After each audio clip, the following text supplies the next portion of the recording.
In manifesting, there is talk about self-concept, about how money, success, and abundance are not primarily the result of strategy, timing, or hustle, but of who you are fundamentally, who you believe yourself and understand yourself to be. Your external reality is a projection of your inner identity. If you hold at your core the unshakable conviction that you are someone who has money, that conviction will eventually organize your outer world to match because identity shapes perception. Perception shapes decision making shapes action, and action shapes outcome. Now, where this can break down for people is the idea that self concept is just a matter of decision. That if you want it badly enough, if you commit to the story firmly enough, if you persist through the doubt and the fear, the identity will hold and the result will follow. But if you've ever had trouble manifesting, that is where the conversation really needs to go deeper. A self concept is not simply just a belief you hold, it's a structure that's been built over time, shaped by experience, reinforced by relationship, and housed in the body as much as it is in the mind. It's not just a thought. It's a way of being that has been assembled layer by layer by layer through everything that has happened to you. Your self concept is not neutral territory. It's not a blank canvas on which you write new stories whenever you choose. It's a landscape that has already been shaped, in some cases dramatically, by experiences that registered as threatening to your survival, your belonging, or your sense of worth. Abundant trauma is one of the primary architects of this landscape. When we use the language of money trauma, we're speaking about the way formative experiences around financial scarcity, instability, shame, loss, or danger leaves imprints on the nervous system and the psyche that operates beneath the level of conscious thought. These imprints are not passive. They actively organize perception. They create filters through which every financial experience, every opportunity, every moment of potential expansion is then interpreted. So, what happens when the story you are trying to hold is directly contradicted by something lodged much deeper than thought? Because this is the experience of so many entrepreneurs who are struggling in their business, whether that's struggling to keep their business afloat, struggling to break through a financial plateau, or struggling on how to stop struggling and break free from the cycle of hustling all the time. There is the conceptual understanding, the commitment to identity, doing the mindset work, repeating the affirmations, holding the vision, and then something happens, be it a slow month, an unexpected expense, or rejection, a conversation about money that carries an old familiar charge, and the story collapses. Not because you're weak, not because you didn't want it enough, not because underneath the story that was trying to be built, there was another story already running. One that was written earlier in circumstances that wasn't chosen, but through experiences that shaped you at a level that conscious intention alone cannot reach.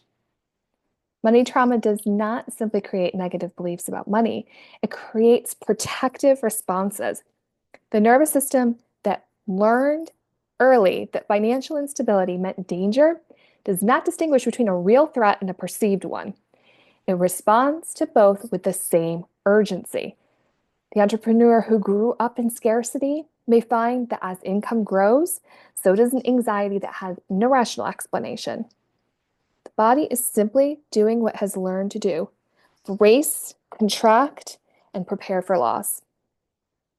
The self concept cannot be built on top of this unaddressed material and simply hold. The foundation is unstable, not because of a lack of conviction, but because conviction lives at the level of consciousness and what is trying to be dealt with at a much older level, a much more embodied level. There is a distinction that matters enormously here between a story you are telling and a truth you're living. A story you are telling requires constant effort to maintain. It needs to be reinforced, repeated, protected against the evidence that seems to contradict it. It's brittle. When circumstances pressed hard enough against it, it's going to break. A truth you're living requires no maintenance. It simply is. It does not need you to believe in it under pressure because it's not dependent on pressure. It's structural. It's who you are at a level that is not available to be argued with. The self-concept work that produces durable results is not the work of telling a better story. It's the work of clearing the terrain so that a new truth can actually take root. This is a different work. It's slower, less dramatic around the tools and techniques that promise rapid transformation. I know, we want everything instant in this day and age. But this is the work that actually causes the change. This requires engaging with things we have been avoiding, experiences, memories, embodied responses that are scary, inherited patterns, moments of financial fear or shame that were never processed and have never been metabolized. These are not simply thoughts to be replaced, they are imprints to be worked through. Entrepreneurship makes this work even more important because an entrepreneur's financial reality is directly tied to their inner state in a way that employment is not. There is no salary to buffer the relationship between inner and outer. What is happening inside tends to express itself, often with scary clarity, in what is happening in our business. We cannot run from ourselves as much as we want to.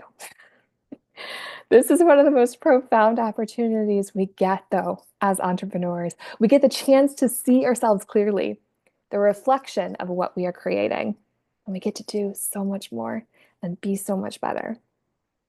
But seeing clearly requires a willingness to look at what is actually there, not just at what you wish was there. It requires the capacity to sit with the discomfort of recognizing that the story you have been trying to hold has not been holding, and to ask honestly, why?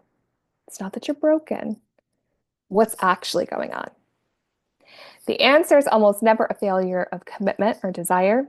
The answer is almost always that there is something underneath the commitment that has not yet been addressed.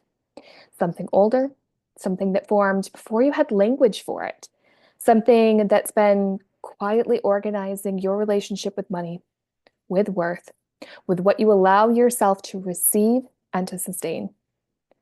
That something is what money trauma actually addresses when we do the work, the scary work. None of this is an argument against self-concept. The understanding that identity shapes reality is important and worth taking seriously. The problem is not the destination. The problem is the assumption that you can simply decide to inhabit a new identity without first understanding what made the old one so persistent. Yes, again, self-concept work is super important. Yes, who you fundamentally understand yourself to be will shape what you create, what you attract, what you sustain. But self-concept is nuanced. It's embodied in history, in the body, in relationships, in that particular experience that shaped who you are. And some of the experiences created wounds around money that are still active, still influencing, still quietly running in the background of every financial decision and every moment of potential expansion. The work of building a self-concept that actually holds is therefore not primarily a mindset practice like we have been led to believe. It's an integration practice. It's the work of bringing the whole of your history into relationship with the present you are trying to create, of acknowledging what formed you without being ruled by it, understanding where you came from, but not letting it define who you are, understanding the protective intelligence, the patterns that no longer serve you, and then, with that understanding, beginning to release them. This is what it means to build something on solid ground, not on the brittle surface of a story you are constantly working to maintain, but on the integrated, metabolized, genuinely inhabited truth of who you are becoming. This is where true, lasting change exists, not above the wound, but by working through it.